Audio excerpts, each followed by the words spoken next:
श्रीवीतरागाय नमः। श्रीवीतरागाय नमो नमो नमः। ॐ ह्रीं हरः नमो हरहन्ताणं नमो सिद्धाणं नमो आयर्याणं नमो वज्रयाणं नमो सोमे सौवसाणं सत्तारिमङ्गलं हरहन्तामङ्गलं सिद्धामङ्गलं शामङ्गलं केवलीपण्णतो नमो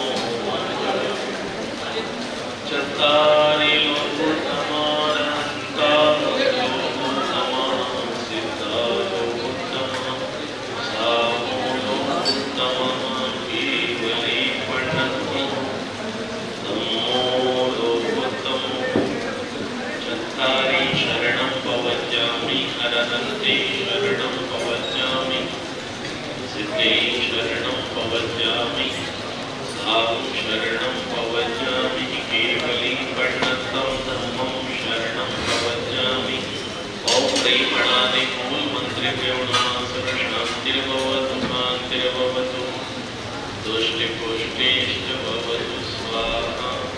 जगद्गुरुं नमस्कृत्य श्रुत्वा सद्गुर्वाचिते ग्रहशान्तिं प्रवक्ष्यामि लोकानां सुखहेतवे।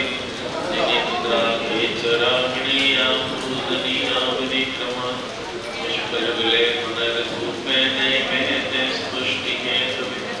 पद्माप्रभस्य मार्तण्डश्चन्द्रश्चन्द्रः प्रभस्य च वासपद्यस्य मुखपुत्रः वदचाष्टदिनेष्णां कमलानन्दधरमेयां निर्मन्त्वरणं वर्धमान्यनेत्राणां पादपद्मं पद्मं ऋषभयत्सुपार्श्वसाविनन्दनशीलं सुमति सम्भव स्वामी श्रेयांसे शुक्रहस्पतिं विकसितां शुक्रे शुक्रतश्च षडश्चरे देविनाथो पवित्रां श्रीमल्लिकार्जुनमलग्नं चराशिं सुखीनयन्ति केचन सदा सम्पूजयति केचनं सखान्ति भद्रवो सर्वाणि भक्तिमाशुकी विद्यापद्मागतां विवेकदाय पठतपरतरुद्धाय समाहिता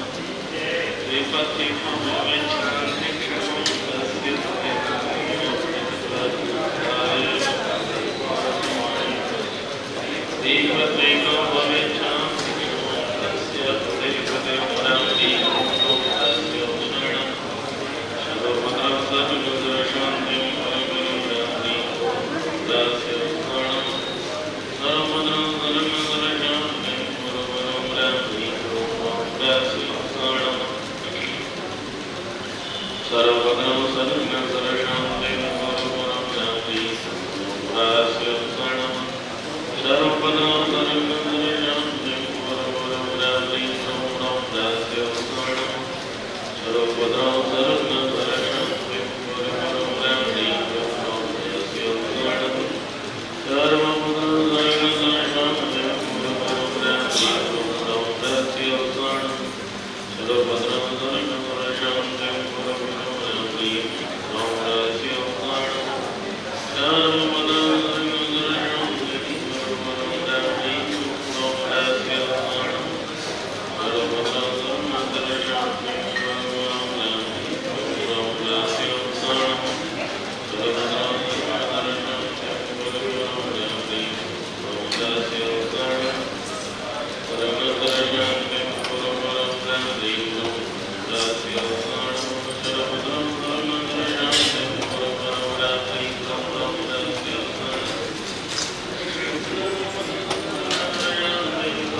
सर्वं रक्ष रक्षणं वर्षं मूलमेतं रक्ष रक्ष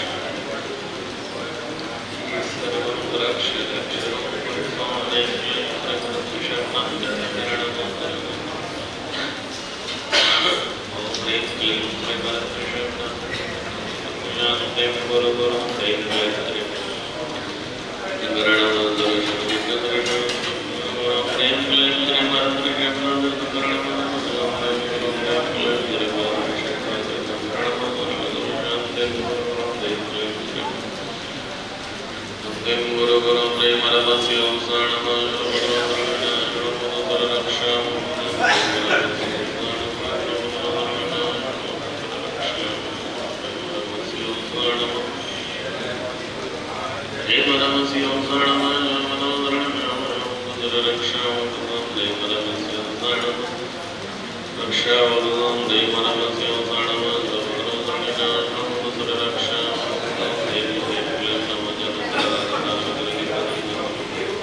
नैवेद्यं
जलस्तंभणं भवतु ह्रीमरं नमो महतमणं जलस्तंभणं भवतु ॐ ह्रीमरं नमो महतमणं जलस्तंभणं भवतु ॐ ह्रीमरं नमो किल्लोसैपत्राणं सर्वपवित्रणाशं भवतु ॐ ह्रीमरं नमो किल्लोसैपत्राणं सर्वपवित्रणाशं ॐ ह्रीमरं नमो जोगिनं पुरुषं शांतिर्भवतु ॐ ह्रीमरं नमो जोगिनं शांतिर्भवतु नमो जोगिनं शांतिर्भवतु ॐ ह्रीमरं नमो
Om Ram Namo Vajrayana Brahmottardisha Samagata Sharvana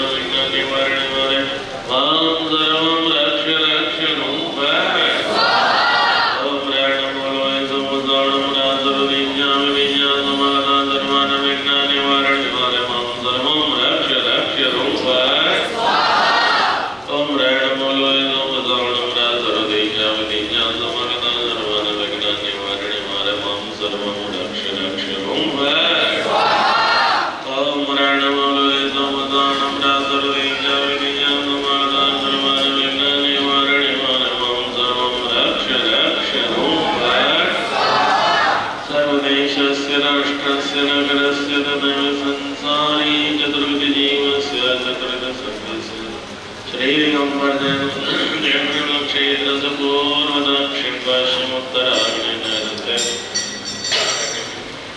वायवेषाणोत्तरस्य दिशाणसागरस्य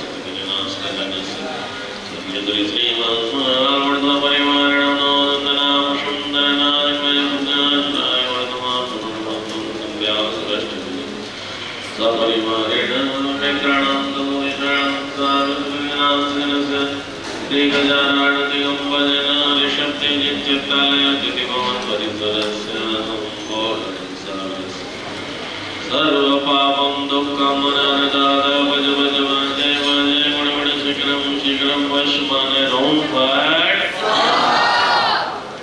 यत्सुखं त्रिषु लोकेषु व्याधिर्व्यसनवर्जितमभयं क्षेममारोग्यं स्वस्तिरस्तु विद्यते रद्वस्तकादिकर्मणि कैवल्येन मास्कराल् कुर्वन्तु जिह्वांशं त्रिषु पाद्याजिनेश्वरः पूजिता वर्तते शभूपेन्द्र भूरिमोटिभिः चतुर्गसङ्गस्य शान्तिभिः कुर्वन्तु नाभितमयोगात्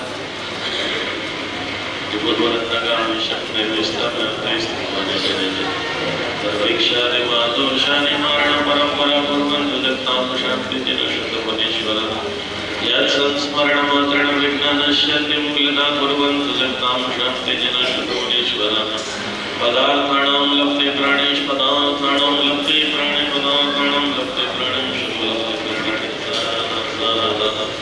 कुर्वन्तु जगतां शान्तिजनश्रुतमुनीश्वरः कुर्वन्तु जगतां शान्तिजनश्रुतमुनीश्वरः शिवासु पूज्यो व्योतय क्रियासु त्वं वासु पूज्य श्रीदुषेन्द्र पूज्या मया विस्वर्पतिया मुनेन्द्रादिपार्थशापितपूजया तस्त्वैवीतरागेण निन्दया नातविमान्तवैरे तथापि ते पुण्यगुणस्मृतेन पुनः चित्तं दुरिताञ्जनेभ्यः पूज्यं जिनं त्वाच्यत्वजनस्य सावत्यलेशवो पुण्यराश दोषाय नालं कनिका विषस्य न दोषिकाशेतु शिवाम्बुराश्वेतुवस्तुपायं गुणदोषि सूत्रे निमित्तमभ्यन्तरमूलयतु अध्यात्मवृद्धस्य तदङ्गभुक्तमभ्यन्तरं केवलमङ्गलं देवाय तुरोपादि समग्रतेयं कार्येषु कार्येषु द्रव्यगतस्वमानैवान्यता मोक्षविदेशपुंसा तेनाभिवन्दस्मृषट्पुत्राणां ये तरोपादि समग्रतेयं कार्येषु द्रव्यगतस्वभावः एवान्यता मोक्षविदेशपुंसां तेनाभिवन्दस्मृषट्पुत्राणां श्री महावासभुजजनेन्द्राय नमः सर्वविघ्नशान्त्यातं शान्तिर्भोगां अनन्तदोषाशय विग्रहो ग्रहविषगमान्मोमयश्चरमृदीयतोऽधिकस्तत्वरुचो प्रसीदत त्वया ततो भगवान् अनन्तनित्यशाय नाम द्विषतां प्रमातिनाम शेष्यन्नां भवान् शेष विशोषणं मन्मथधर्मदामयं समाप्तिवेशितगुणर्विलीन परिश्रमां पूर्वयवीचिमालिने त्वया सुकृष्णा सरिदारि सूषिता सङ्गकर्मार्कमवस्थिते दिशां परं ततोऽन्यं श्री सुभगत्वमश्नुते द्विषमस्मै प्रत्यवत्प्रलिते भवानुदासीन नमस्त्रियोरुपि प्रभो परं चित्रमिदं तवेहितं त्वमित्रशिवादशिष्यमङ्गलाफलेशं प्रकटमणे अशेषमहात्म्यमणे शिवाय संस्पर्शिवां प्रतापदे ओम ह्रीं श्री अनंतनाथ जिनेन्द्राय नमो नमः। ओम ह्रीं मनम श्री अनवासुपूज्य जिनेन्द्राय नमो नमः। ओम ह्रीं मनम श्री वासुपूज्य मल्लीनाथ नेमीनाथ पार्श्वनाथ वर्धमान पंचबालति तीर्थंकरेभ्यो नमो नमः। देवादिदेव श्री तीर्थंकर अनंतनाथ जिनेन्द्राय नमो नमः। विश्व प्रभु भगवान महावीर जिनेन्द्राय संभोजकाणां प्रतिपालकाणां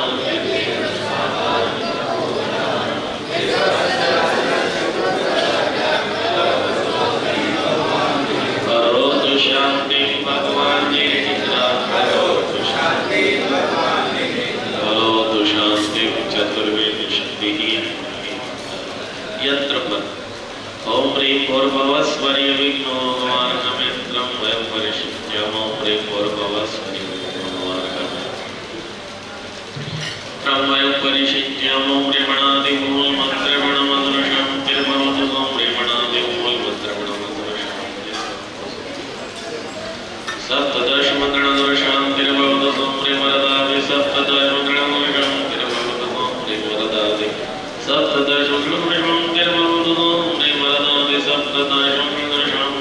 भगवान जी के चरणों में विश्ववादी विराट चतुर्विंशति जी ने सुनाए जिसने बिंबदर्शनेन जिन चरण स्पर्शन मात्र जिन बंधन भोजन मात्र जारी मानते बदने गए हार्दिक मात्र करो सो गुप्ता बंधन पीड़ा आत्मा जी दोनों कामना करते जाते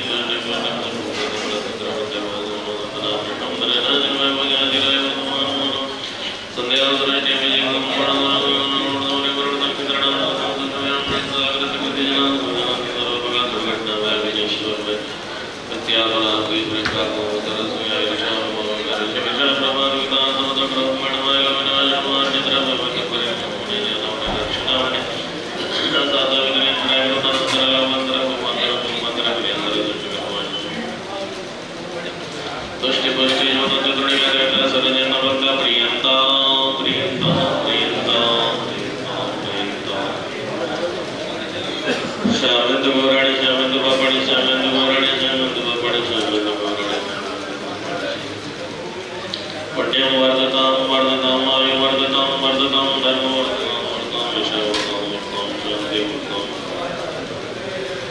सुदीर्घाय वस्तु समृद्धि नित्यम आरोग्यम सुदीर्घाय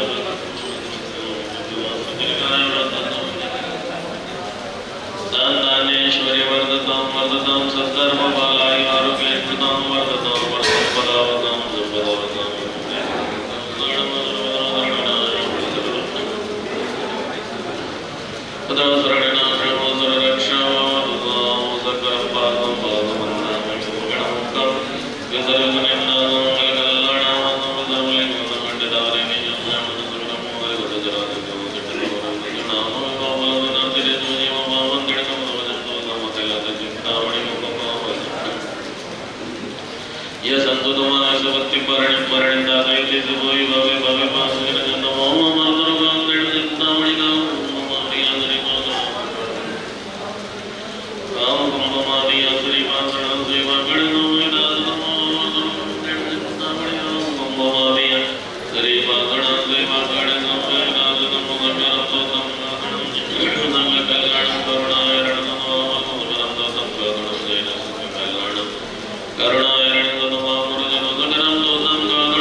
समस्त पुजारी गण से सभी लोग अपना अपना नाम ले लो, अपने परिवार के लिए सुख शांति की कामना करो, जिसका भी आप नाम ले सकते हैं।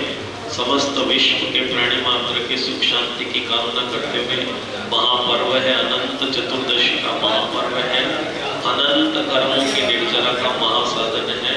सब लोग मन की पवित्रता के साथ, आत्मा की शुद्धता के साथ तीर्थंकर परमात्माओं से प्रार्थना करें। ओम शांति। शांति ओम शांति ओम शांति ओम शांति ओम शांति ओम शांति शांति ओम शांति शांति। बोलिए देवादिदेव तीर्थंकर वास पूज्य बोलिए अनंतनाथ भगवान की बोलिए 24 तीर्थंकर भगवान की।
आए सभी आगे आकर बैठे।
पर्वों का महापर्व पर्युषण पर्व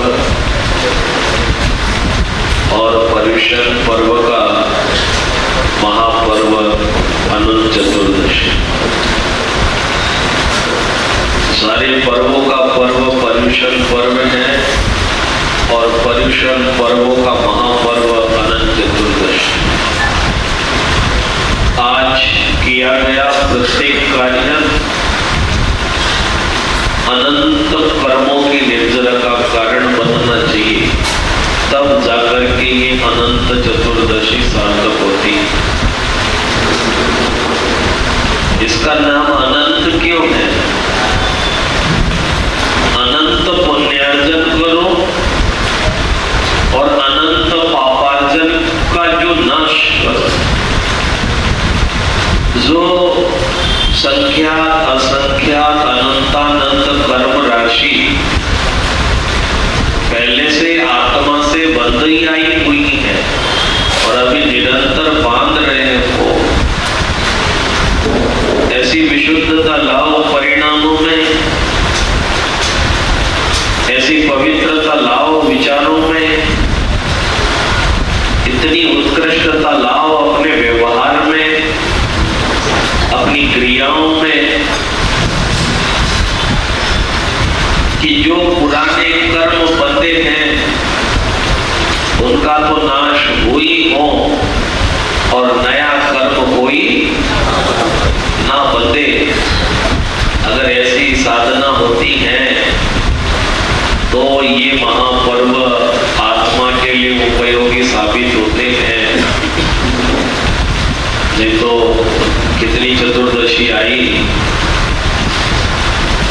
कितनी चली गई, ये आई है, ये भी जाएगी, ये कौन सी रुकने वाली है, ये थोड़ी कि 2025 की अभी रुक जाएगी, ये भी चली जाएगी, अगले साल फिर आ जाएगी, फिर चली जाएगी। उससे क्या लाभ है? लाभ हमको कितना हुआ उस अपेक्षा से पर्व हमेशा महान हुआ करते हैं। प्रतिक्रमण, स्वाध्याय, सामायिक, ये इस युग के सर्वश्रेष्ठ साधन है कर्म निर्जरा के। आप पूजन करें, पूजन गलत नहीं है, पूजन बहुत उपयोगी है, प्रथम कर्तव्य है पूजन। लेकिन किसी अंधे व्यक्ति के हाथ में हाथी का कान आ गया, जो ब्लाइंड है, बर्थ ब्लाइंड है, जन्म से ही अंधा है, और उसके हाथ में हाथी का कान आ गया और उससे पूछा हाथी कैसे होता है, तो उन्होंने कहा कि जैसे वो दान पटकने का सूप होता है ऐसे हाथी होता है। एक और अंधा आ गया वहां पर, वो बोला तू बता हाथी कैसे होता है। उसके हाथ में दांत आ गए थे, वो बोला हाथी तो जो है बांस की तरह होता है। एक अंधा और आ गया। अब आप ये मत पूछना कितने अंधे आ गए, जितने में बताता चलो उतने सब आ ही रहे वहां पर, सब अंधे ही तो आ रहे, आंखें खुली किसकी है? सब अंधे हैं। कहाँ अंधे हैं? चेहरे में चेहरे हैं, बहुत बहुत गहरे हैं। बोलो, कोई लत से नाया है, कोई हमाम से नाया है, कोई और भी अच्छे अच्छे कंपनी के आ रहे हैं। चेहरे में चेहरे हैं, बहुत बहुत गहरे हैं। खेद की बात, दुख की बात इतनी है कि त्याग और तपस्या के क्षेत्र में अंधे और बहरे हैं। अपनी आंखें कहाँ खुलती हैं? जब रात के 12 बजे तक कार्यक्रम चलते हैं। अपनी आंखें बंद कहाँ हो जाती हैं? जब जिनेंद्र भगवान का दरबार आता है या नींद आने लगती है। एक दो को तो भूख लग गई, सुबह सुबह उन्हें चढ़ाने की बजाय चाटी लिया। उन्होंने कहा मैं बैठा बैठा देख रहा हूँ, है तो बच्चे लेकिन है ना समझ है। उसने तीसरा आया, उसने उससे पूछा कि हाथी कैसा है। उसके हाथ में पीठ आ गई हाथी की, बोला दीवार की तरह। एक के हाथ में पैर आ गया, वो बोला खंबे की तरह है। एक के हाथ में पूंछ आ गई, वो बोला झाड़ू की तरह है। अब वो लड़ने लगे आपस में, 6 के 6 अंधे। वो बोला हाथी ऐसा है, हाथी वो कह रहा नहीं हाथी ऐसा है। एक समझदार व्यक्ति आके बोला कि भाइयों, तुम एक अवयव को पकड़ के ही मान करके बैठ गए कि ये हाथी है। एक अवयव मिलकर के हाथी नहीं बनता, सारे अवयव मिलकर के हाथी बनता है। तो आप केवल ये न समझे कि मैं जो कर रहा हूं वही धर्म है। ये गलत मान्यता है 90%, ज्यादा 98-99% लोगों की है। जिसकी पूजा में रुचि है वो कहता पूजा के बिना कोई धर्म नहीं दूसरा।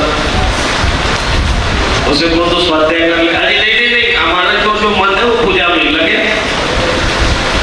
उन्हें और क्रियाओं को गौर कर दिया, वो अंधों की तरह काम चल रहा है, एक चीज को पकड़ लिया बस।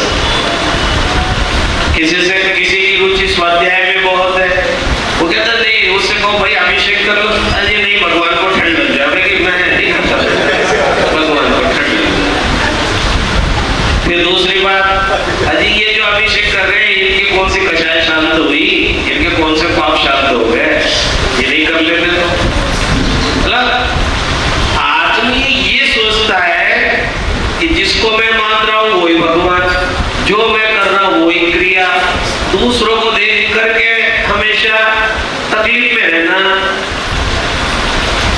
आप कहां धर्म कर रहे हैं? आप क्या धर्म है? धर्म का क्या मतलब है?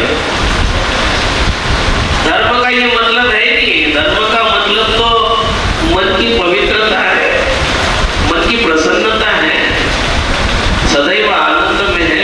और आज महापर्व है, चतुर्दशी का पर्व है। अभी आपकी पूजाएं विजाएं बहुत बाकी है। अभी आप सब लोग करो, अच्छी बात है। पहले मेरा मानस था कि मैं आप लोगों को प्रतिक्रमण करवाऊं, लेकिन अब मेरी शारीरिक क्षमता इतनी नहीं है। मैं आपको ये जरूर कहूंगा कि जगवानी में प्रतिक्रमण लिखा हुआ है, उस प्रतिक्रमण को आप जरूर पढ़ें।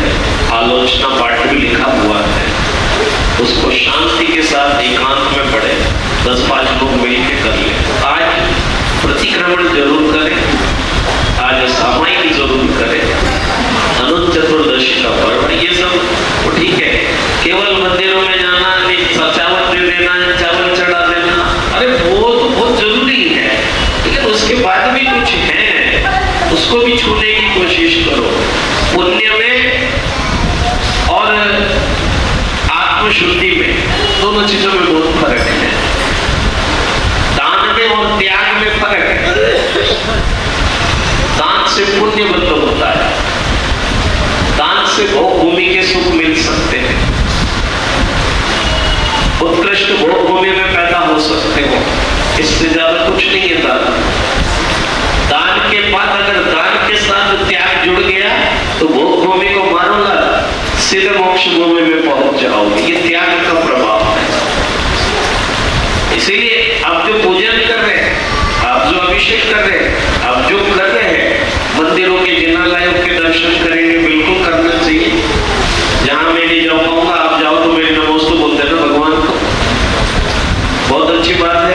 आप लोग दर्शन करें, लेकिन आत्मशुद्धि का भी विचार करें कि आत्मा की शुद्धि कैसे होगी। पुण्य संग्रह क्यों हो? पुण्य संग्रह से आत्मशुद्धि होनी चाहिए।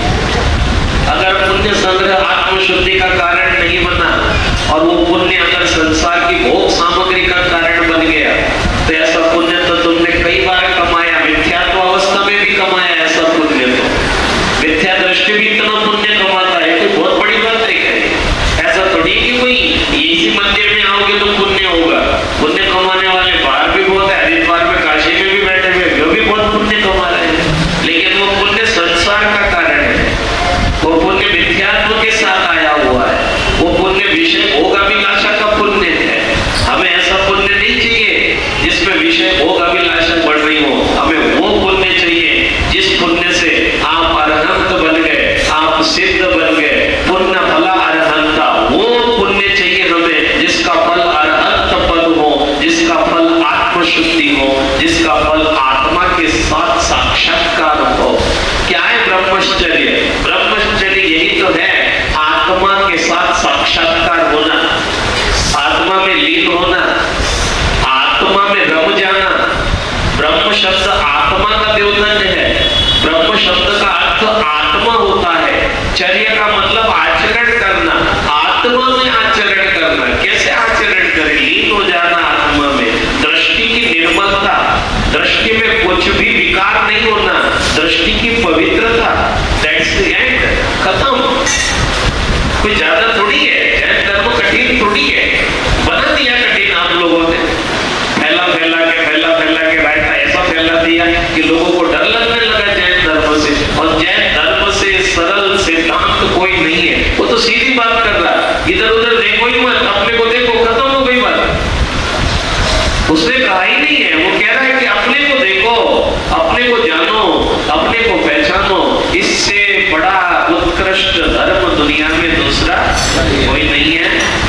थोड़ा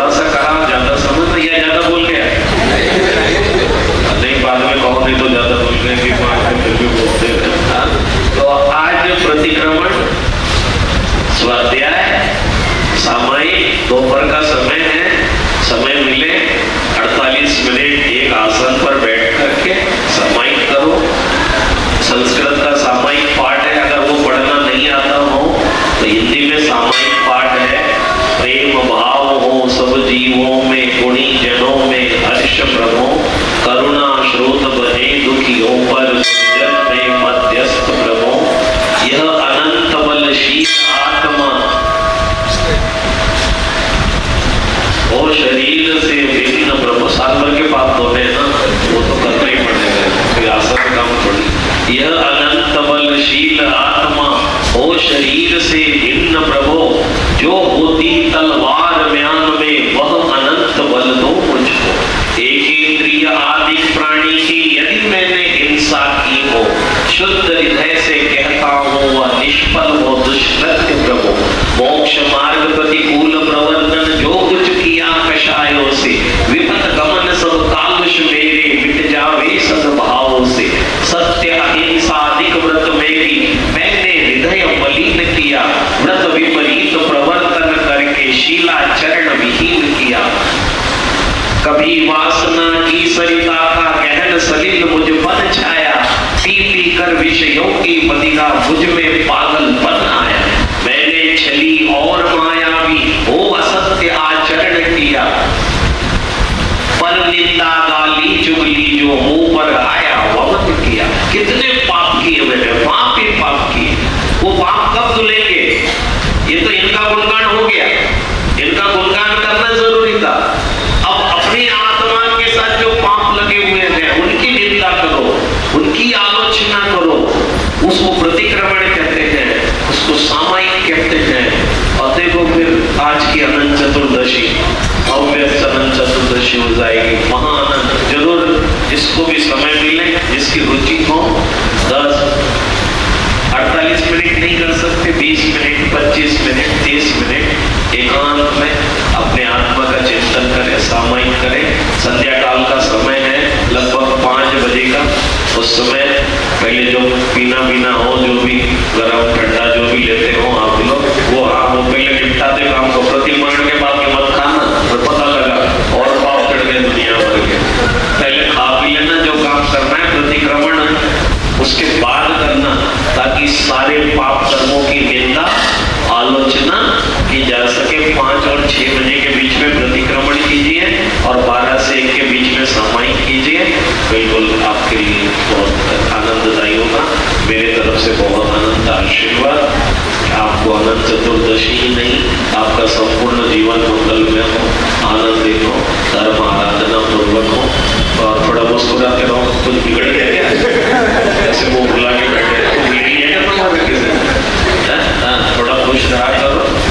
जैसे भी जिस हालत में भी है, खुश रहने की कोशिश करो और बोलो ओम नमः उत्तम क्षमा, सबको क्षमा, सबसे क्षमा।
बोलिए वात्सल्य दिवाकर परम पूजनीय आचार्य 108 श्री नयन सागर जी महाराज की जयकारा गुरुदेव का, जयकारा गुरुदेव का।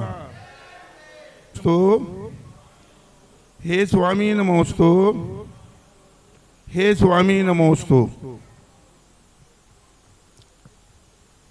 तो अभी तो सफाई करनी थी, वो मैंने अभी तो सफाई कर। आचार्य भगवान के अस्वस्थता के विषय में आप सब लोगों को विदित है।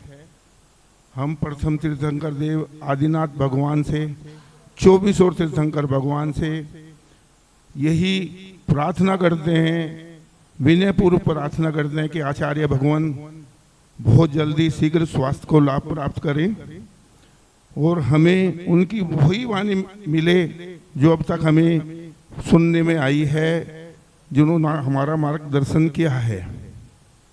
ना चल रही थी, नहीं सताऊं किसी जीव को झूठ कभी नहीं कहा करूं, पर वनिता पर न लुभाऊं संतो साम्रत पिया करूं, अहंकार का भाव न रखूं नहीं किसी पर क्रोध करूं, देख दूसरों की बढ़ती को कभी न ईर्ष्या भाव धरूं, रहे भावना ऐसी मेरी सरल सत्य व्यवहार करूं, बने जहाँ तक इस जीवन में औरों का उपकार करूं, मैत्री भाव जगत में मेरा सब जीवों से नित्य रहे, दीन दुखी जीवों पर मेरे उर से करुणा सूत्र बहे, दुर्जन क्रूर कुमार्ग रतों पर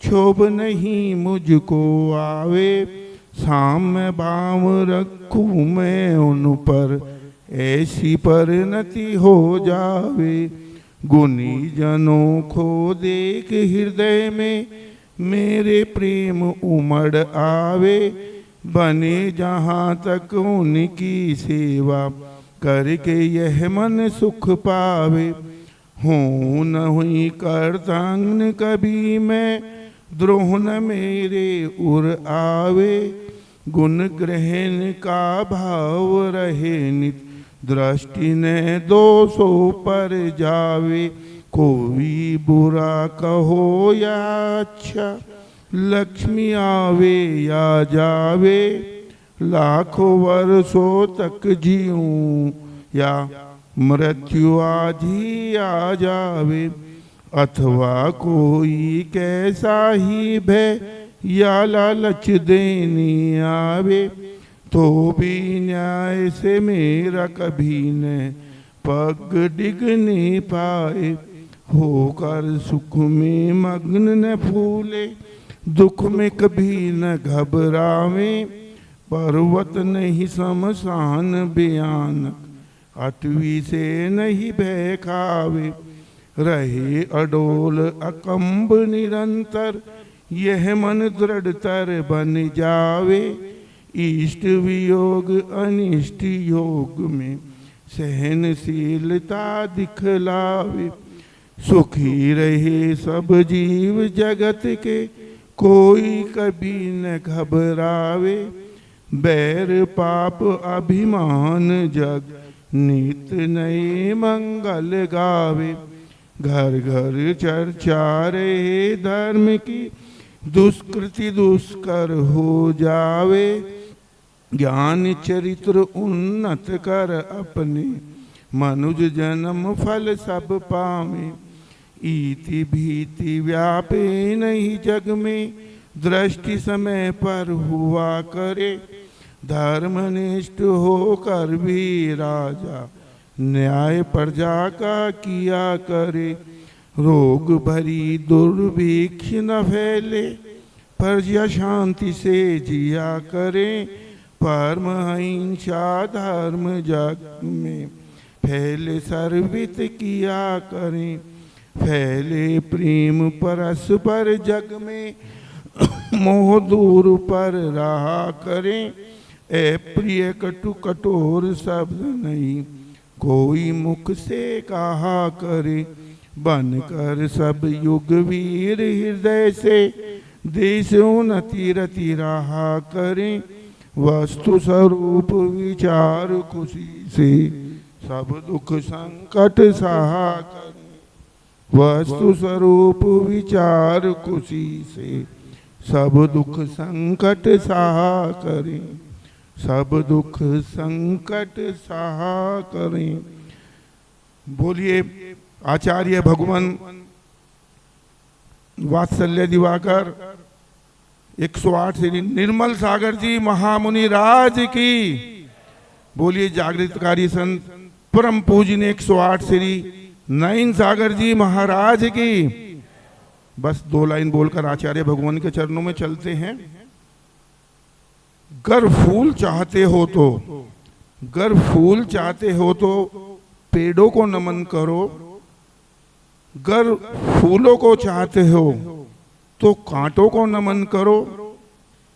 हैवान बन गए हो, हैवान बन गए हो वासना के चक्कर में मेरे साथियों। गर इंसान बनना चाहते हो तो इन आचार्य भगवान को नमन करो, इन आचार्य भगवान को नमन करो। अब मैं आप सबकी ओर से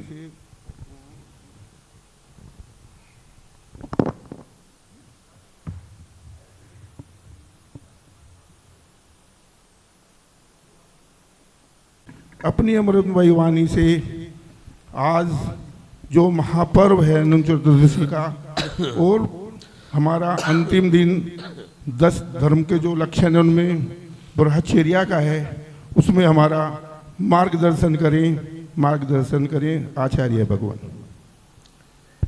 सभी लोग हाथ जोड़ लीजिएगा और माँ जिनवानी की स्तुति मैं बोलूँगा, आप लोग भी बिल्कुल दोहराएंगे उसको। हे शारदे माँ, हे शारदे माँ, हे शारदे माँ, हे शारदे माँ। अज्ञानता से हमें तार दे माँ, अज्ञानता से हमें तार देना।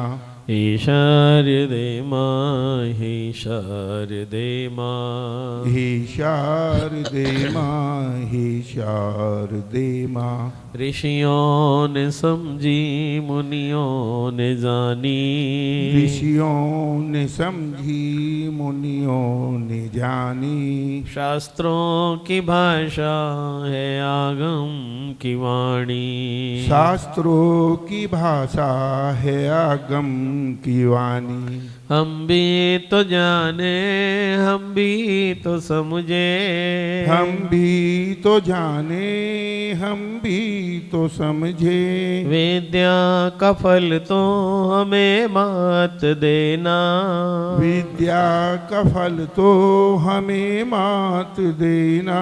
मुझे मात देना। हे शारदे माँ, हे शारदे माँ। अज्ञानता से हमें तार देना। निजातम को भूले है विषयों में फूले, निजातम को भूले है विषयों में फूले।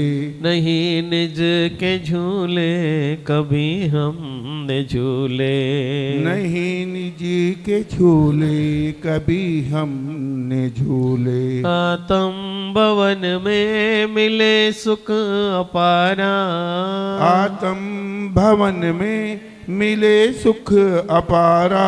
ओ माता तुम्ही से मिले वो किनारा, ओ माता तुम्ही से मिले भव किनारा। मिले भव किनारा। हे शारदे माँ, हे शारदे माँ। अज्ञानता से हमें तार देना। तू ज्ञान दाई हमें ज्ञान दे दे, तू ज्ञान दाई हमें ज्ञान दे दे। रत्न त्रयों का हमें दान दे दे, रत्न त्रयों का हमें दान दे दे। मन से हमारे मिटा दे अंधेरा, मन से हमारे मिटा दे अंधेरा। हमको उजाले का शिव द्वार दे माँ, हमको उजाले का शिव द्वार दे माँ। हाँ शिव द्वार दे माँ। हे शारदे माँ, हे शारदे माँ। अज्ञानता से हमें तार देना। हे शारदे माँ, हे शारदे माँ, तो मोक्षदायी है संगीत तुझ में। तू मोक्षदायी है संगीत तुझ में। हर शब्द तेरा है हर भाव तुझ में। हर शब्द तेरा है हर भाव तुझ में। हम हैं अकेले, हम हैं अधूरे, हम हैं अकेले, हम हैं अधूरे।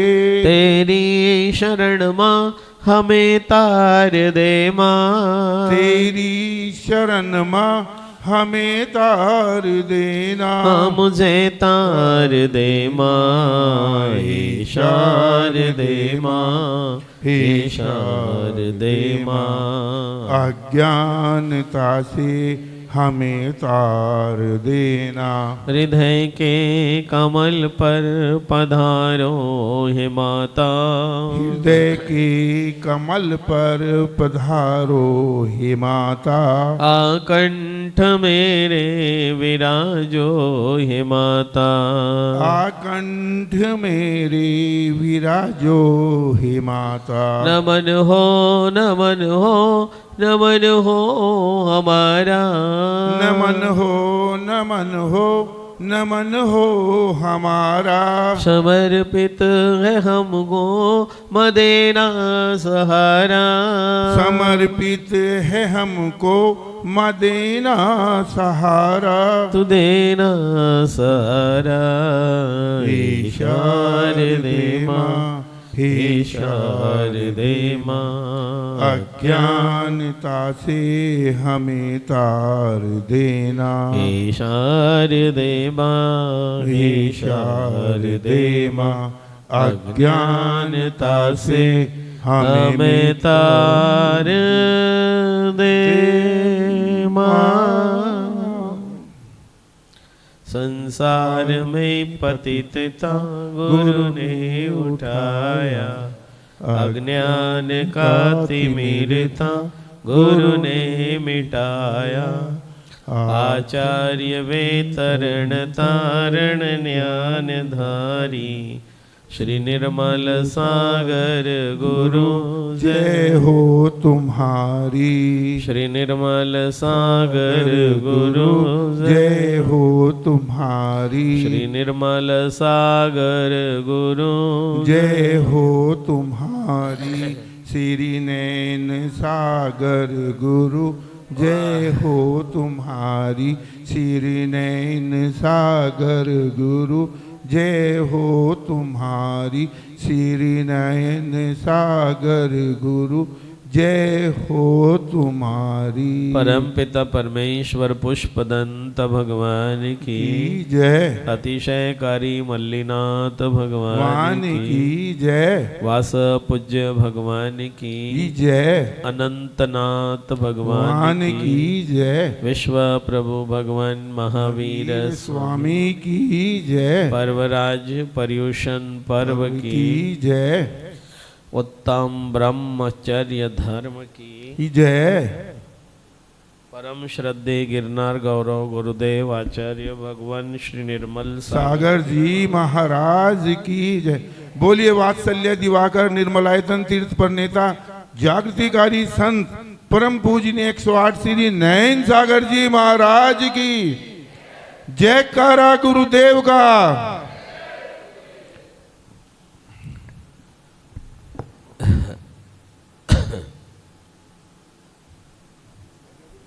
चूहे का बच्चा था, आ गया होगा, कोई बात। चलो सज्जनों, उत्तम क्षमा से प्रारंभ हुआ यह साधना का सिलसिला। आज ये उत्तम ब्रह्मचर्य पर आकर के हमारे मनों को प्रेरणा दे रहा है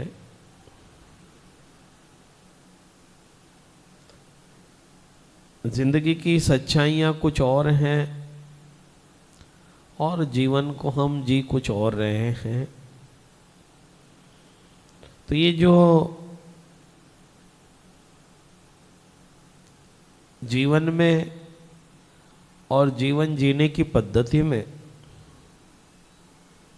ये जो इतना बड़ा अंतर पैदा हुआ है, उस अंतर को भरने के लिए वो जो गैप आ गया, उस गैप को दूर करने के लिए वो जो फासला आ गया, उस फासले को मिटाने के लिए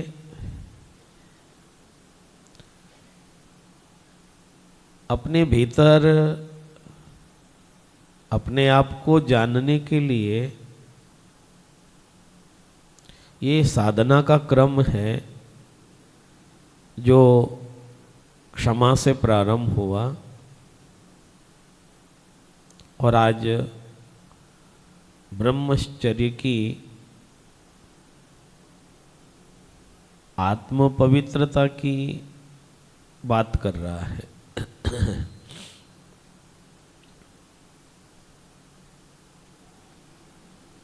बीच में 2 दिन शारीरिक स्वास्थ्य के कारण व्यवधान रहा।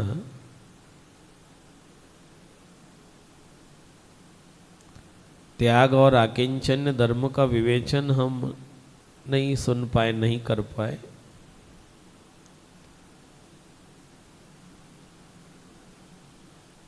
लेकिन त्याग को और आकिंचन्य को भी समझ ले। त्याग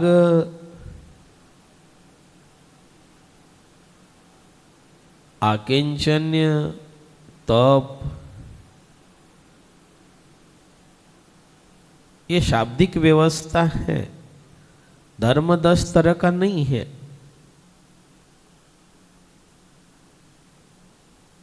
जैसे जीना एक ही होता है लेकिन सीढ़ियां अलग अलग होती हैं। वो अलग अलग जो सीढ़ियां हैं वो अलग अलग छत पे नहीं ले जाती हैं। समझ रहे ना आप लोग? वो जो जीने की सीढ़ियां हैं, 15 सीढ़ियां होती हैं, 20 होती हैं, तो क्या आपको 20 छत पर ले जा रही क्या? नहीं, छत कितनी होगी? एक ही होगी। तो सीढ़ी अलग है क्या? सीढ़ियां अलग नहीं है, लेकिन हमारा, क्योंकि हम एक साथ छत पे नहीं जा सकते थे, हमारी क्षमता एक साथ छत पर जाने की नहीं है, इसीलिए सीढ़ियां बनानी पड़ी। अगर कोई दमदार आदमी हो, रिद्धि सिद्धि वाले महापुरुष हो, तो वो तो न जाने कितने छतों पर एक साथ चढ़ जाए, उनको तो सीढ़ियों की जरूरत नहीं है। अब हमारी सामर्थ्य, अपनी जो हमारी जो सामर्थ्य है वो कमजोर है, इसलिए हमको ये 10 सीढ़ियां बनानी पड़ी मोक्ष के मंजिल तक पहुंचने के लिए। तो हम इनको अलग ना समझे, ये सब आत्मा के ही गुण हैं। त्याग, तप, आकिंचन्य, ब्रह्मचर्य, क्षमा, मार्दव, उन्होंने लिखा भी, आप पूजन में पढ़ते हैं, उत्तम क्षमा, मार्दव, आर्जव, भाव है, शौच, सत्य, संयम, तप, त्याग, उपाव है, आकिंचन्य, ब्रह्मचर्य, धर्म 10 सार है, चहुगति दुखते काढ़ी मुक्ति करतार। अकेला उत्तम क्षमा आपको संसार से मुक्ति नहीं दिला देगा। एक गुण उत्तम क्षमा का है। आप महिलाएं मालाएं पहनती हो, आप कोई भी पहनता है, पुरुष भी पहनते हैं। एक दाने को माला बोलते हैं क्या? एक दाना अगर बना लिया, कोई भी एक मोती पिरो लिया, तो माला बन जाएगी क्या? नहीं बनेगी। कम से कम 27 मोती हो, कम से कम 54 हो, 81 हो, XYZ आगे जितनी भी संख्या हो, फिर वो जाकर के एक सुंदर माला बनती है। तो वो माला 108 तरह की हो गई क्या? नहीं, 108 तरह के मोतियों की एक माला बनी है। इसी तरह से 10 धर्मों से, 10 लक्षणों से एक धर्म की व्यवस्था बनी है। धर्म सबके पीछे लगा है। देखो आप, इधर उत्तम क्षमा, उत्तम मार्दो, उत्तम आर्जो, सबके आगे उत्तम लगा और सबके पीछे धर्म लगा। उत्तम धर्म तो सबके साथ है।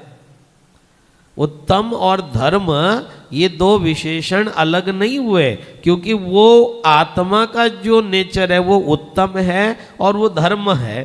तो वो जो उत्तम है और जो धर्म है वो 10 लक्षणों के साथ में लगा है।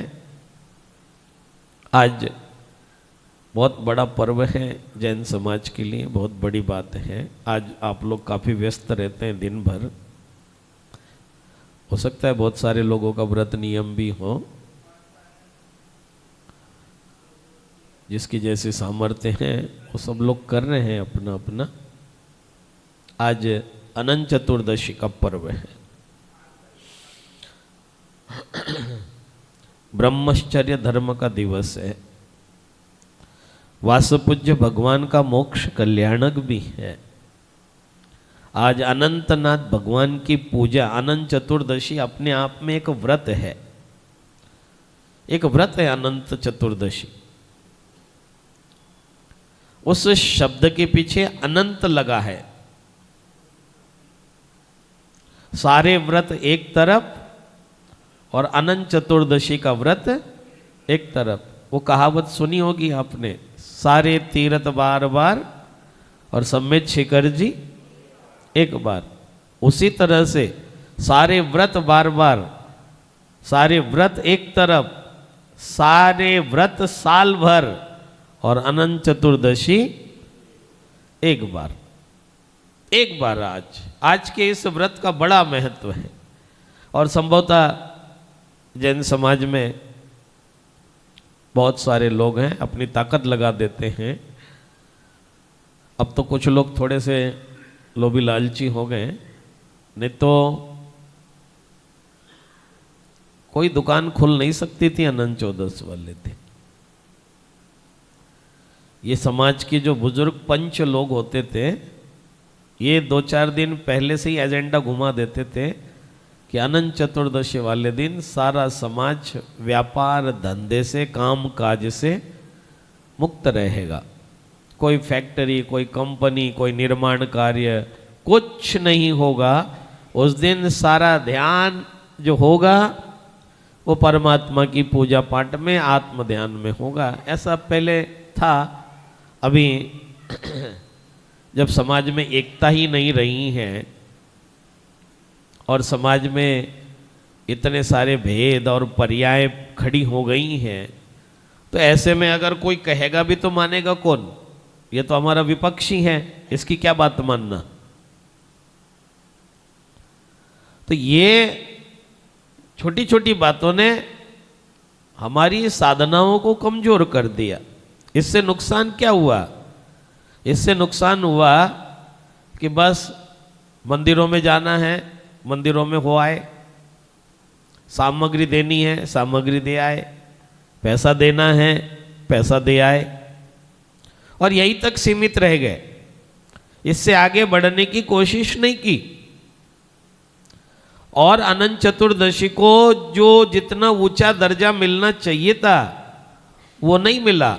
अनंत चतुर्दशी को हम बहुत बड़ा मानते हैं, लेकिन उस तरह का उस दिन करते नहीं है। अनंत चतुर्दशी अनंत कर्मों की निर्जरा का कारण है। और शायद लोग कर्म निर्जरा को समझ ही नहीं पाए हैं, क्योंकि हमारा जो संबंध है वो सांसारिक पदार्थों को एकत्रित करना है। हमारा मन तो यूं खुश है कि विषय वासनाओं के साधन जुटते रहें, विषय वासनाओं की भोग सामग्री बढ़ती रहे और हम खुश हैं। हमने गाड़ी मांगी, गाड़ी मिल गई, तो हम एकदम कह देते कि हमारे भगवान बहुत अतिशयकारी है, जो मांगो वो मिल जाता है। हमने माचिस की तिल्ली मांगी, नहीं मिली, कह रहे कोई दम नहीं है भगवान जी में, बदल दो इनको, दूसरे लाओ, चलो दूसरी जगह चलो। ये जो विषय वासना का बीज जो मन में इस तरह से प्रस्फुटित हुआ, उसने उस त्याग तक, उस आकिंचन्य तक, उस ब्रह्मचर्य तक नहीं पहुंचने दिया। आप दान देते हो, आप पूजन करते हो, ये भी सब गृहस्थ जीवन के उपयोगी कर्तव्य है, इनको भी करना चाहिए। ऐसा नहीं कि इनको करने से कोई आपको पाप लग रहा होगा, लेकिन और उत्कृष्ट रूप से धर्म की आराधना करना चाहिए, उत्कृष्ट रूप से धर्म को समझना चाहिए।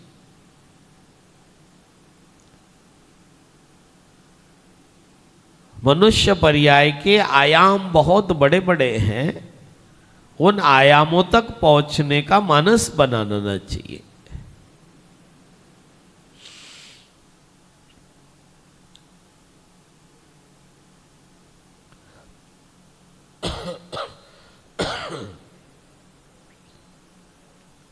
आज अनंत चतुर्दशी पर्व वाले दिन उत्तम ब्रह्मचर्य,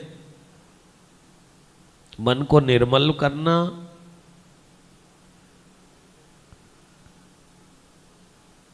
दृष्टि की निर्मलता, देखने का जो भाव है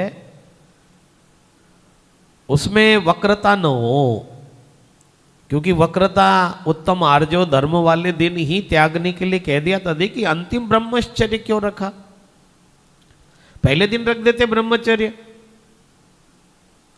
क्षमा को आखिरी में रख देते।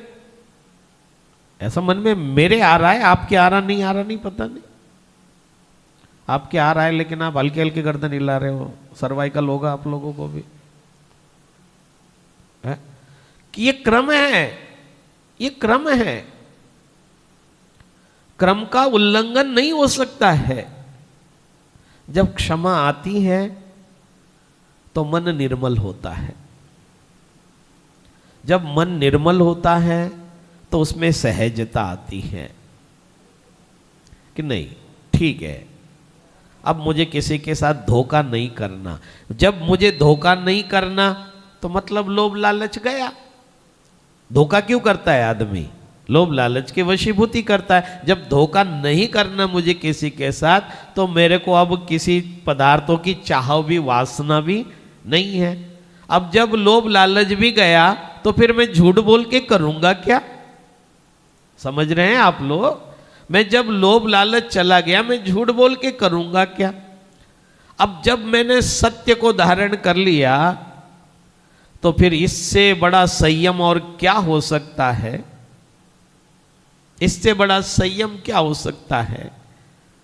संयम आएगा तो तप आएगा ही आएगा, तप आएगा तो त्याग बढ़ेगा ही बढ़ेगा। अब वो इतना त्याग बढ़ गया कि न किंचिता इति आकिंचन्य, की अब मुझे लंगोट की भी जरूरत नहीं है, अब मुझे धागे भर वस्त्र की भी जरूरत नहीं है। और जो निर्ग्रंथ हो गया, जो दिगंबर हो गया, वो चिदानंद में लीन हो गया, अपने आप में लीन हो गया, आत्मा में लीन हो गया। यही उत्कृष्ट आत्मचर्या है, यही उत्कृष्ट ब्रह्मचर्य है। इसीलिए उन्होंने एक धर्म की इस व्यवस्था को इस क्रम से अनुसार बना के रखा है। और इसीलिए आज वो कह रहे हैं कि शील बाढ़ नौ राख ब्रह्म भाव अंतर लख्यो, करी दोनों अभिलाख, करहु सफल नर भव सदा। अपनी दृष्टि में विकार नहीं आना चाहिए। जो भी देखना है पवित्रता से देखो, देखने के लिए मना नहीं किया, लेकिन विकारी दृष्टि से नहीं देखना, घृणा की नजर से नहीं देखना, टेढ़ी नजर से नहीं देखना, वक्रता की नजर से नहीं देखना। माता बहिन सुता पहचानो, वो दोनों के लिए है कि पुरुष वर्ग स्त्री वर्ग को इस तरह से देखे कि उसमें विकार न जागे, स्त्री वर्ग पुरुष वर्ग को इस तरह से न देखे कि जिससे विकार की उत्पत्ति हो, पुरुष पुरुष में विकार न ढूंढे, स्त्री स्त्री में विकार न ढूंढे, और समस्त प्राणी मात्र के प्रति किसी के भी प्रति विकार का भाव ना आए। केवल पर्याय से संबंधित नहीं है, जो पर्याय से संबंधित था उसका कथन पहले ही कर दिया, लेकिन उन्होंने कहा कि सर्वस्व के प्रति जितने प्राणी है, चींटी ने हमको काटा, अब समझना विकार क्या होता है। विकार ये नहीं है कि स्त्री पुरुष को छू ले, पुरुष स्त्री को छू ले, इतने ये तो विकारों में आता ही है। अगर गलत विकारों से है तो क्या माँ अपने बेटे को छूती नहीं है क्या? क्या माँ को दोष लग रहा है? क्या माँ का ब्रह्मचर्य खंडित हो रहा है? आपसे पूछ रहा हूं, जवाब दीजिए। क्यों? माँ है वो। क्या एक बहन अपने भाई को राखी नहीं बांधती है? क्या उस बहन को उस दिन अपने भाई को राखी बांधते समय दोष लग रहा है? नहीं, पवित्रता है, रिश्ते की पवित्रता है। बहन अपने भाई के बारे में और भाई अपने बहन के बारे में जो सोचता है वही दुनिया के बारे में सोचना, इसी को ब्रह्मचर्य कहते हैं। वही दुनिया के बारे में सोचना। जो एक माँ अपने बेटे के बारे में सोचती है, क्या सोचती है? आप माताएं, आप जानती हो आप अपने बेटों से कितना प्रेम करती हो। पति आपका आपके बेटे पर हाथ उठा रहा है, आप बीच में आ जाती हो कि नहीं, आप मारोगे नहीं बेटे को। वो चिल्ला रहा है तुम्हारा पति कि तूने ज्यादा बिगाड़ रखा है, तूने ज्यादा सिर चढ़ा रखा है। उसने कहा जो भी है, लेकिन आप मारोगे नहीं, बेटे को नहीं मारोगे। ये क्या है? ये ममता है, ये प्रेम है, ये वात्सल्य है। ये वात्सल्य एक माँ का जो बेटे के प्रति है, और एक बेटे का बेटे को भी जो बात कहनी होगी डायरेक्ट अपने बाप से नहीं कहता है क्या? हाँ, ये बाप लोग बता देंगे सब, इनसे तो डरते हैं बच्चे। वो पहले माँ से कहेगा कि माँ तू करा कॉन्टैक्ट्स वापर। हाँ, वो जानता है कि काम कहाँ से बनेगा। ममता की मूर्ति है, वात्सल्य की मूर्ति है। उसे पता है बाप थोड़ा कठोर दिल का है, वो एकदम हाँ नहीं करेगा, लेकिन माँ हाँ कर देगी। कोई बिग मिस्टेक हुई है तो बच्चा पहले अपनी माँ से कहना पसंद करता है, वो फिर कोशिश करता है उसके बाद माहौल बने। उसे पता है कि माँ सब संभाल लेगी, माँ सब संभाल लेगी, माँ ही संभालती है। वो चाहे जिनवानी माँ हो, चाहे वो जन्म देने वाली माँ हो, वो ही संभालती है। हमको किसने संभाल रखा है? जिनवानी माँ ने। वो भी तो माँ है, वो भी माँ है, वो धरती भी माँ है, उसने भी हमको संभाल रखा है। अगर वो गड़बड़ा गई ना तो सब खत्म है, 2 मिनट में खत्म है। एक थोड़ा सा भूकंप आ जाए, धरती माँ थोड़ी सी वाइब्रेशन पर आ जाए, धरती माँ पता लग जाएगा सबको अपनी औकात का। कौन कितने करोड़पति है, कौन कितने ब्रिलियंट है, कौन कितने वंडरफुल है, कौन कितने ब्यूटीफुल है, कौन कितने सुंदर है। एक धरती माँ थोड़ा सा 2 सेकंड के लिए 7 पॉइंट पर जो है वाइब्रेशन डाल दे बस। माँ की कृपा जब बिगड़ती है ना, अच्छे बर्बाद हो जाते हैं।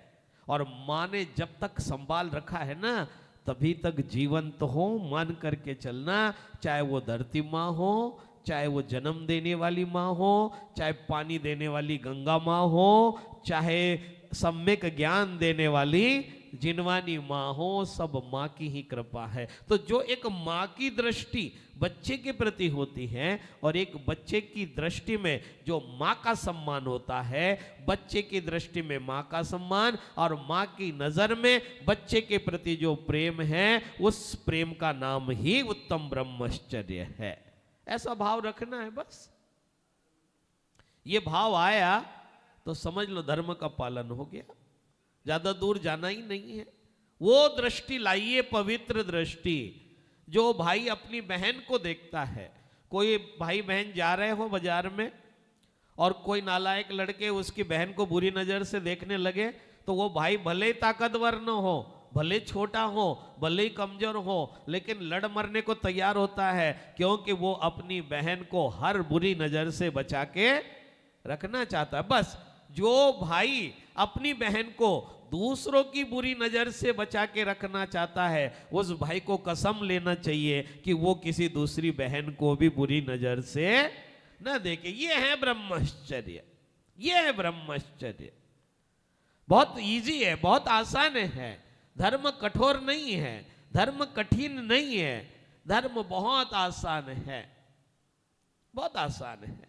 और उसके बहुत सारी व्यवस्था है, बहुत सारे भेद प्रभेद हैं, आचार्यों ने बताया है। लेकिन हम उस उत्कृष्ट धर्म का पालन नहीं कर पा रहे हैं, तो मध्यम जगन्य रूप से उस साधना से जुड़ जाना चाहिए। वैवाहिक जीवन में भी उस दृष्टि को लाया जा सकता है। ऐसा नहीं है कि वैवाहिक जीवन कोई पापी जीवन है। वैवाहिक जीवन पापी जीवन नहीं है। वैवाहिक जीवन तीर्थंकरों ने भी जिया। 19 तीर्थंकरों ने विवाह किया, 19 तीर्थंकरों के संतति हुई है। कोई तीर्थंकर वैवाहिक होने के बाद में ऐसे नहीं है कि उनके संतान न हुई। शांतिनाथ, कुंतुनाथ, अरनाथ भगवान के तो 96 हजार रानियों का संकल्प आया है। तो क्या उनको कोई बहुत दोष लगा? क्या नहीं। उनकी दृष्टि में भरत चक्रवर्ती 96 हजार रानियों के बीच में रहते हुए भी ऐसे निर्लिप्त रहते थे, जैसे कादे में हेम अमल है, जैसे कीचड़ में सोना रहता है, जैसे कमल रहता है। जैसे कीचड़ सोने पर लगा है, लेकिन सोना कीचड़ को ग्रहण नहीं करता है। कमल हमेशा कीचड़ में खिलता है, लेकिन कमल अलग है और कीचड़ अलग है। ऐसा ही भरत चक्रवर्ती इतने बड़े वैभव के बीच तो ऐसा ही जीवन, गृहस्थ जीवन जीना है। कुछ समय तक के लिए अपने आप को मर्यादित कर लिया जाए और कुछ समय के बाद इतनी मर्यादा बढ़ा दी जाए कि वहां भी किसी प्रकार की कोई विकार की संभावना मन में जागे ही ना। निज वनिता बिन सकल नारी सो रहे विरत्ता।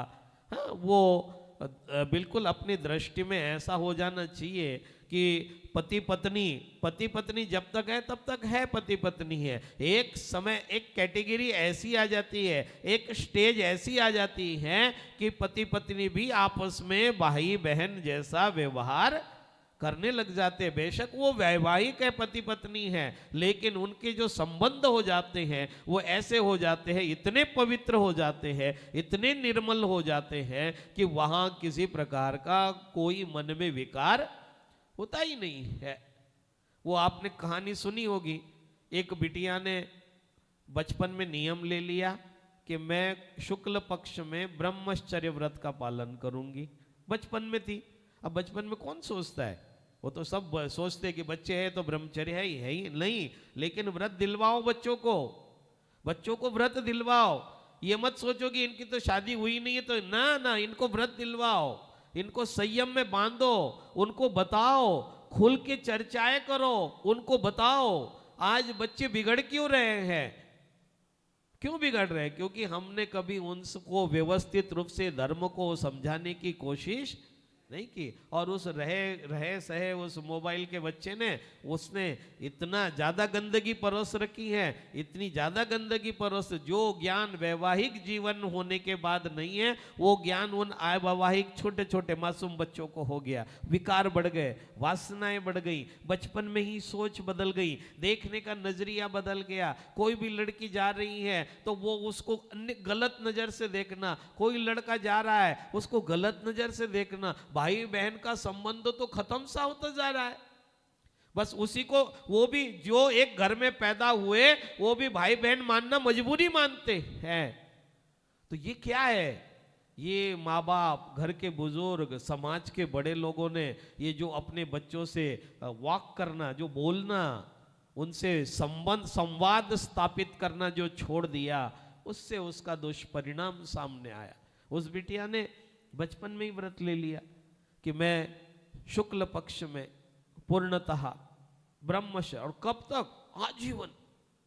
सोचा ही नहीं, उसने सोचा ही नहीं कि कल विवाह भी होगा और पता नहीं कैसा मिलेगा, अच्छा मिलेगा, राम मिलेगा, रावण मिलेगा, सोचा ही नहीं उसने तो जो होगा सो होगा। इधर एक और घटना घटी। एक छोटे से बालक ने कृष्ण पक्ष का नियम ले लिया। ऐसा क्या संयोग बनना था कि उन दोनों का आगे जाकर के विवाह हो गया। विवाह वाले दिन, विवाह होने के बाद जब वो आपस में डिस्कस करने लगे अपने आगे के जीवन के बारे में, तो उस बिटिया ने सहज रूप से कहा कि भाई सुनो, मुझे तो नहीं पता आपको अच्छा लगे बुरा लगे, पता नहीं क्या लगेगा, लेकिन एक मन की बात है भाई, पति के रूप में आपसे कहना जरूरी है। उसने कहा कि कहो कि आप पति हैं, और मैं आपको बता देना चाहती हूं कि मैंने बचपन में ही शुक्ल पक्ष का नियम ले रखा है कि मैं ब्रह्मचर्य की साधना करूं। देखो उस भव्य जीव की लक्षणा देखो, भव्य जीव की लक्षण देखो उनके। वो कहता है कि अरे तो इसमें संकोच क्या बात है, मेरा भी कृष्ण पक्ष का नियम है, आप बताओ आपको कोई दिक्कत तो नहीं।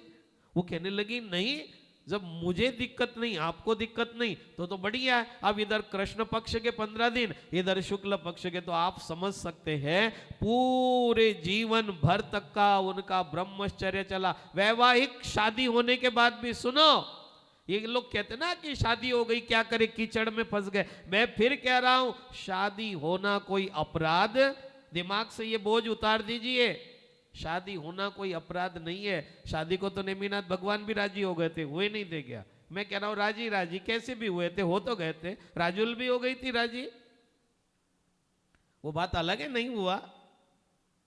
19 तीर्थंकरों का विवाह हुआ, तो वो दोनों जब मिले तो वो बोले कि कोई बात नहीं। अब देखो उनके उस व्रत का अतिशय, उनके उस व्रत का अतिशय देखो।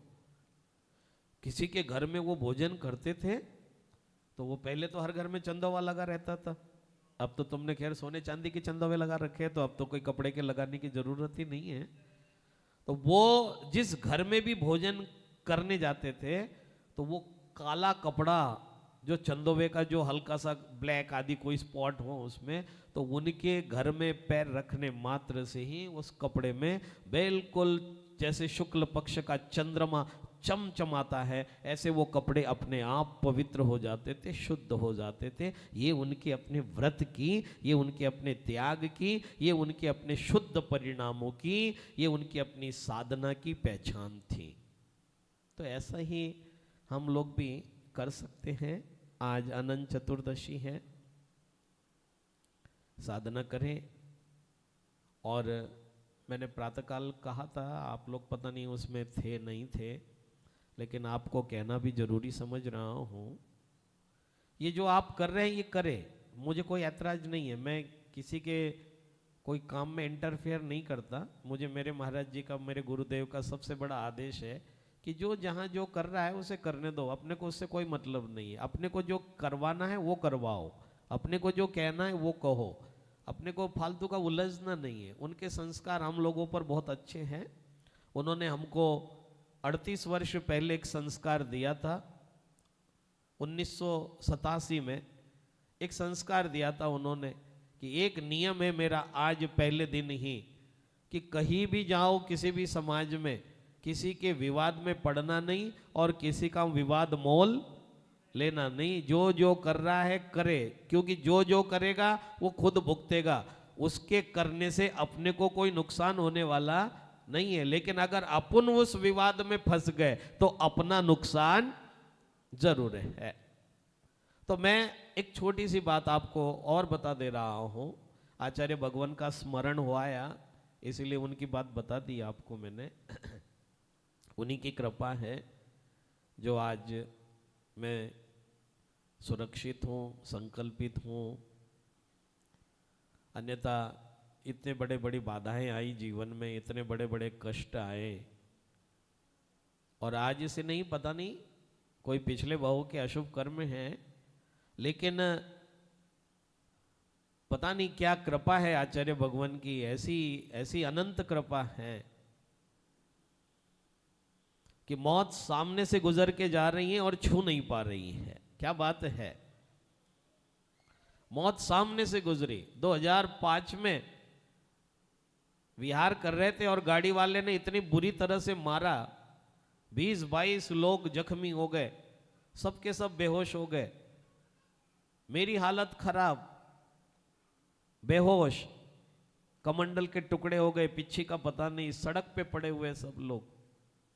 तब मैं आचार्य श्री के लिए लिखता हूं, तेरी बंदगी से मैं बंधा हूं मालिक, तेरी ही कृपा से मैं जिंदा हूं मालिक, तूने ही जीने के काबिल किया है, तेरा शुक्रिया है, तेरा शुक्र। ये उनकी बहुत बड़ी कृपा है, वो उनका स्मरण हुआ आया, इसलिए 2 मिनट उनके चरणों में प्रार्थना करना ज़रूरी समझ रहा हूँ। अपनी मन की बात आप तक पहुँचा रहा हूँ। आज महापर्व है, पूज्य भगवान को बहुत बार नमोस्तु, उनके बहुत उपकार हैं। उन्होंने मुझ जैसे एक छोटे से अनजान 14 वर्ष के बालक को अपने चरणों में जगह दी और आज कहाँ बिठा दिया, पंच परमेष्टि का रूप दे दिया, साक्षात भगवान बनने वाले मार्ग पर चलना सिखा दिया और पूरी सामग्री दे गए हैं कि जब तक जीवन है तब तक ऐसे जियो कि यही मार्ग उत्कृष्ट था, यही मार्ग उत्कृष्ट है और यही मार्ग उत्कृष्ट रहेगा, दूसरे किसी मार्ग की मुझे जरूरत नहीं है। अनंत चतुर्दशी है तो आज 12 बजे से 1 बजे तक सामायिक करने की आदत डालिएगा और शाम को 5 साढ़े 5 बजे जो भी आप शाम को दूध पानी अगर आप कुछ लेते हैं तो, नहीं लेते तो वो फिर आपकी अपनी इच्छा है, अगर लेते हैं तो उसके बाद 5:30 से 6 सवा 6 बजे तक प्रतिक्रमण, ये 2 चीज़ आप अपने जीवन में लाइएगा। आज तो करिएगा ही करिएगा, लेकिन हर अष्टमी चतुर्दशी को सामायिक और प्रतिक्रमण करने की आदत डालिएगा। हर चतुर्दशी अष्टमी पर्व के दिनों में हमारा कर्तव्य बनता है कि मध्याह्न काल के सामायिक करें और सायंकाल में प्रतिक्रमण करें, क्योंकि ये अनंत चतुर्दशी जो पर्व है ये अनंत कर्म निर्जरा का साधन है। कर्म निर्जरा सामायिक और प्रतिक्रमण से जितनी होगी उतनी कर्म निर्जरा और किसी दूसरे साधनों से नहीं हो सकती। इसलिए समझ में आया ना आप लोगों के, आ रहा है या नहीं? हाँ बात तो कर दो, कुछ तो कर दो, या व्रत में हो बिल्कुल ही, बीपी डाउन है क्या?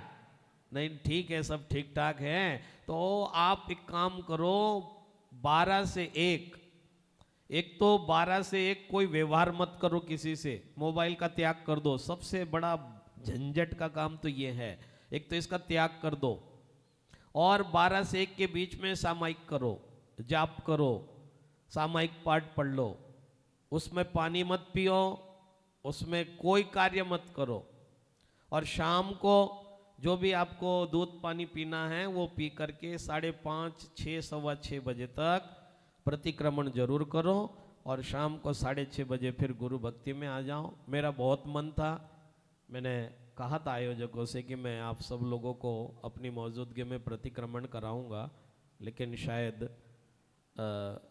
आज मेरी परिस्थिति उस लायक नहीं है। मैं इतना बोला ये भी मेरे लिए ज़्यादा है, लेकिन आज भाव था कि अनंत चौदस खाली नहीं रहनी चाहिए, कुछ न कुछ धर्म चर्चा गृहस्थों के सामने बैठ के होना चाहिए।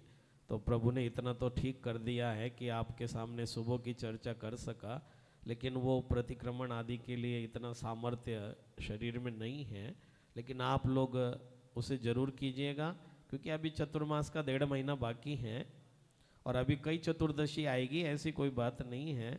तो किसी दिन कोई विशेष आयोजन करके प्रतिक्रमण फिर करवा लेंगे किसी दिन। अभी आप पहले उछाव में थोड़ा सा चाट पकौड़े खा पी लो अपना, फिर उसका भी तो प्रायश्चित करना पड़ेगा ना। हाँ, उसका प्रायश्चित भी तो करना पड़ेगा, उसकी भी तो पापों को धोना पड़ेगा।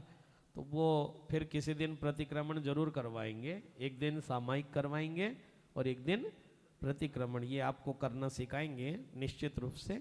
बस आप आज आपसे जैसा भी बनता हो वैसा प्रतिक्रमण सामायिक जरूर कीजिएगा। ओम नमः उत्तम क्षमा, सबको क्षमा, सबको क्षमा, सबसे क्षमा। सबसे क्षमा। बोलिए। ओम नमः उत्तम क्षमा, सबको क्षमा, सबसे क्षमा। ओम नमः उत्तम क्षमा, सबको क्षमा, सबसे क्षमा। ओम नमः उत्तम क्षमा, सबको क्षमा, सबसे क्षमा। सभी लोग आपस में जय जिनेन्द्र कर ले। और देखो एक बात ध्यान रखिएगा, जैसा सुनने में आ रहा है कि कल आप लोग क्षमा वाणी की पूजन कर दोगे। अब पता नहीं आप क्या करें, जो करना है आप करें, लेकिन क्षमा वाणी कल की नहीं है। कल रत्नत्रय धर्म है, आज भी रत्नत्रय की पूजा है, कल भी रत्नत्रय की पूजा है। और आपको बेस को समझना चाहिए, बेस क्या है। जब तक रत्नत्रय धर्म का पूजन पूरा नहीं हो जाता है तब तक क्षमावाणी नहीं होती है। 29 अंगों की पूजा है। सम्यक दर्शन के जो गुण धर्म हैं उनकी पूजा है। तो वो 8 अंग सम्यक दर्शन के हैं, 8 अंग सम्यक ज्ञान के हैं और 13 प्रकार का चारित्र है। तो 8 और 8 16 और 13 29, ऐसे 29 अंगों की पूजा है, उसका नाम क्षमावाणी है। तो वो यहाँ कल धर्म सभा लगेगी सुबह, लेकिन हम यहाँ पर जो क्षमावाणी करेंगे हम वो परसों करेंगे 8 तारीख को, ठीक है ना। या पवन, यहाँ की जो क्षमावाणी होगी, मंदिरों में आपको जो करना है आप कुछ भी करें, यहाँ क्षमावाणी परसों होगी। कल रत्नत्रय धर्म का व्याख्यान होगा, कल रत्नत्रय धर्म पर विवेचना होगी, सम्यक दर्शन, सम्यक ज्ञान और सम्यक चारित्र। और उसकी जब पूर्णता होती है तो क्षमावाणी की आराधना होती है। तो यहाँ कल रत्नत्रय धर्म की पूजन, रत्नत्रय की आराधना, और परसों यहाँ पर एक विशाल आयोजन किया जाएगा क्षमावाणी पर्व का। ठीक है, चलो आप आ जाएं, आचार्य भगवान का अर्घ चढ़ेंगे। सब आ गया। अगर जी महामुनिंद्राय नगर पर प्राप्ताय अर्घम निपामती नमोस्तु नमोस्तु। आचार्य भगवान का अर्घ चढ़ेगा। अरमानों की थाली जो नैनों में जल भर लाया, स्वर्णिम भाव की केसर ले शब्द पुष्प तंदुल्ला, तन नैवेद बना मन दीपक मदियोवन की धूप जला, त्वब पद में अर्पित कर श्रीफल पूजन का ये अर्घ बना, तन मन धन अर्पण किया रहा न कुछ भी शेष, अष्टधर्व से पूज कर पाऊं गुरु का भेष, प्रभु जी पाऊं गुरु का भेष। ओम ह्रूम वात्सल्य दिवाकर निर्मलायतन तीर्थ पर नेता जागृतिकारी संत 108 आचार्य नैन सागर जी महामुनिंद्राय अनग पर प्राप्ताय अर्घम निपामती नमोस्तु नमोस्तु भगवान नमोस्तु नमोस्तु। जिनवन जावानी के ज्ञान से सूझे लोकालोक, सोवानी मस्तक धरूं सदा देत हूँ धोख, हे वाणी भारती तो हे जपू दिन रैन, जो तेरी शरणा गए सो पावे सुख चैन, देव बजू अरिहंत को गुरु सेवा निर्ग्रंथ, दया धर्म पालो सदा यही मोक्ष का पंथ, सब मंत्रों का सार है महामंत्र नवकार, सो हम सब मिल जपे 9 बार नवकार।